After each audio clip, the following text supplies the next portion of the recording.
Okay guys, तो आज हम लोग पढ़ेंगे association of south Indian Asian nation ASEAN के बारे में। ठीक है, उसके कंट्रीज़ कौन कौन है, वो कब बना, कैसे बना, उसका काम क्या है। ठीक है, उसका लैंग्वेजेस कौन कौन से हैं, और हम लोग आसियान कंट्रीज़ को लोकेट करेंगे मैप में। ठीक है, और देखेंगे कि उसका फ़ायदा क्या हुआ। ठीक है, तो चलिए स्टार्ट करते हैं। तो सामने जो आप स्क्रीन पे देख रहे हैं, ये है आसियान का लोगो। ठीक है, ये देखिए, इसमें आप 10 कंट्रीज़ का देखे होंगे। येलो येलो जो आपका सामने दिख रहा है, ये आपका 10 कंट्रीज़ का है। एक येलो, दो येलो, तीन येलो। ठीक है, तो ये आसियान का सिंबल है कि 10 कंट्रीज़ मिलके एक बने हुए हैं। ठीक है, तो चलिए हम लोग आगे स्टार्ट करते हैं, देखते हैं कि आगे क्या हुआ है।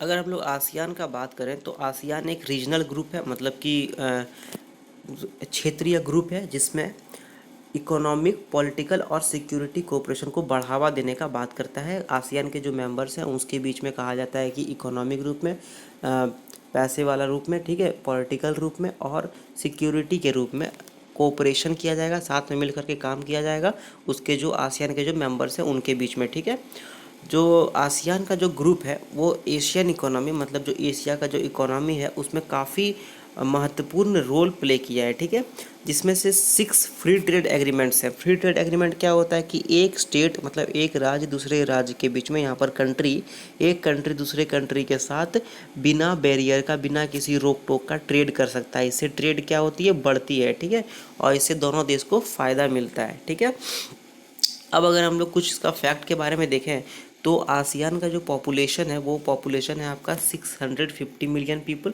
मतलब 6.5 करोड़ पीपल। ये बात अलग है कि इंडिया से वो काफ़ी कम है। इसका इसका जो जीडीपी है 10 देशों का मिला के वो 2.8 ट्रिलियन डॉलर्स है, जो कि काफ़ी हैंडसम है, काफ़ी अच्छा है। ठीक है, इसकी कंट्रीज़ कौन कौन से हैं, इसकी कंट्री हैं Brunei, Cambodia, Laos, Malaysia, Myanmar, Philippines, Singapore, Thailand और वियतनाम। ठीक है, और इसका वेबसाइट क्या है, इसका वेबसाइट है ASEAN ASEAN.org। ठीक है, ASEAN.org। इसका ऑफिशियल लैंग्वेज, दो 10 लैंग्वेज जो इनके कंट्रीज़ में यूज़ होते हैं, वही इसका ऑफिशियल लैंग्वेज भी है। ठीक है, अब हम लोग मैप पे लोकेट करते हैं इसके कंट्रीज़ को। ठीक है, तो जो आसियान के कंट्रीज़ है वो यहाँ पे मैप में हम लोग उसको लोकेट करते हैं। थाईलैंड यहाँ पे है आपका। ठीक है, लाओस उसके बगल में, ये रहा लाओस। वियतनाम उसके बगल में, कंबोडिया, मलेशिया। ठीक है, और हम लोग बात करें तो सिंगापुर, सिंगापुर यहाँ पर है। उसके बाद ब्रुनई, फिलीपींस यहाँ पर मिलता है। ठीक है, और मलेशिया तो हो ही गया। ठीक है, तो ये 10 कंट्रीज़ जो है वो आसियान को कंस्टिट्यूट करते हैं, आसियान को बनाते हैं। अच्छा, ये कहाँ पे है एशिया में, तो ये पड़ता है साउथ ईस्ट में, मतलब ये एशिया का साउथ में पड़ रहा है और ये ईस्ट साइड में पड़ रहा है, तो ये हो गया साउथ ईस्ट एशिया। ये इंडिया से ईस्ट के साइड में पड़ता है। ठीक है, अब अगर इसका हिस्ट्री के बारे में जानें तो 1967 को ये बना था। एक्चुअली बना नहीं था, ये 1967 को आसियान जो है वो इंडोनेशिया, मलेशिया, फिलीपींस, सिंगापुर और थाईलैंड को एक साथ मिलाया, जो कि एक कॉमन फ्रंट, मतलब एक साथ में मिलके साझेदारी करना चाहते थे। किस लिए, कि कम्युनिज़म को बढ़ाना है। ठीक है, कम्युनिज़म एक आइडियोलॉजी है, उसको बढ़ावा देना है। ठीक है, और जहाँ पर पॉलिटिकल, इकोनॉमिक और सोशल स्टेबिलिटी को भी जो एशिया पैसिफिक में उस समय था उसको हटा करके हम लोग को कम्युनिज़म को बढ़ाना है, ऐसा बोल के मलेशिया, इंडोनेशिया, फिलीपींस, सिंगापुर और थाईलैंड एक साथ हुए। ठीक है, फिर क्या हुआ, 1991 के लगभग में कंबोडिया में सिविल वॉर जो हुआ था वो उस पर एक रिजोल्यूशन बना। उसके बाद कोल्ड वॉर उसी समय ख़त्म हो चुका था सोवियत यूनियन और अमेरिका के बीच में।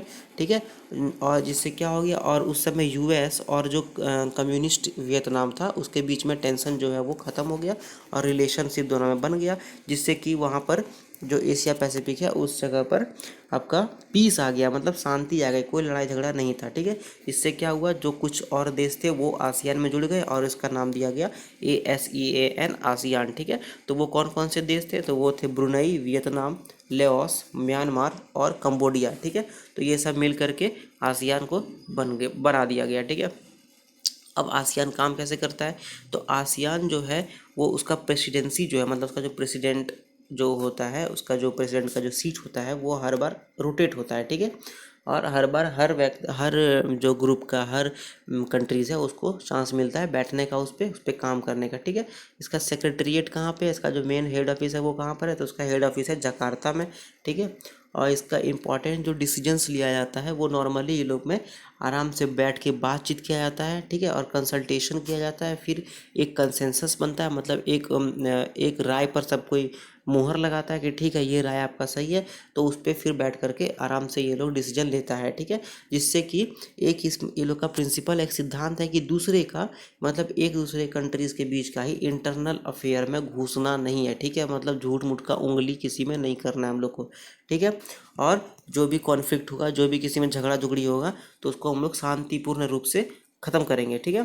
कुछ आसियान कहता है, कुछ एक्सपर्ट कहते हैं कि आसियान जो है वो एशिया पैसिफिक में, मतलब साउथ ईस्ट एशिया के में बहुत अच्छा काम किया है, बहुत तगड़ा काम किया है, जिससे कि रीजनल स्टेबिलिटी जो है वहाँ पर, जो रीजन में उथल पुथल होता था वो ख़त्म हो गया है और एकदम पीस हो गया है, शांति हो गया, कोई किसी से नहीं झगड़ता है, आराम से वहाँ ट्रेड व्रेड होता है, ठीक है।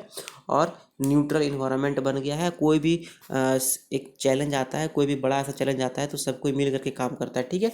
आसियान एक बहुत बड़ा फोर्स है, कोई भी अगर बड़ा कंट्री रहे, जैसे कि यूएस हो गया, अभी आपका चाइना हो गया, इंडिया हो गया, ये सब कोई भी कंट्रीज़ होती है तो आसियान से उसको बहुत ज़्यादा डील करना पड़ता है, ठीक है, क्योंकि यहाँ पर ट्रेड व्रेड है। तो एक आसियान बहुत इंपॉर्टेंट फोर्स है वर्ल्ड इकोनॉमी में, वर्ल्ड पॉलिटिकल सिचुएशन में, जहाँ पर ये लोग को रिझाना, ये लोग को अपने साथ लाना हर कंट्री चाहता है, ठीक है। तो आसियान का ये भी एक बहुत बड़ा आपका क्या कह सकते हैं उसको, फ़ायदा है, या फिर बहुत बड़ा एक कंट्रीब्यूशन है, ठीक है। तो इस वीडियो में आप लोग समझ गए कि आसियान एक्चुअल में है क्या, ठीक है। तो आसियान के बारे में कुछ कुछ जानकारी तो मिल ही गई होगी, और अच्छा खासा जानकारी मिल गई होगी, और ये आपके लिए काफ़ी होगा मेरे हिसाब से, ठीक है, बेसिक जानकारी तो मिल ही गई होगी। तो अगर आप यहाँ तक वीडियो देख चुके हैं तो प्लीज़ करके लाइक कीजिए, शेयर कीजिए, कमेंट कीजिए इस वीडियो पर, और ये चैनल को सब्सक्राइब कीजिए, ठीक है। चलिए, थैंक यू वेरी मच।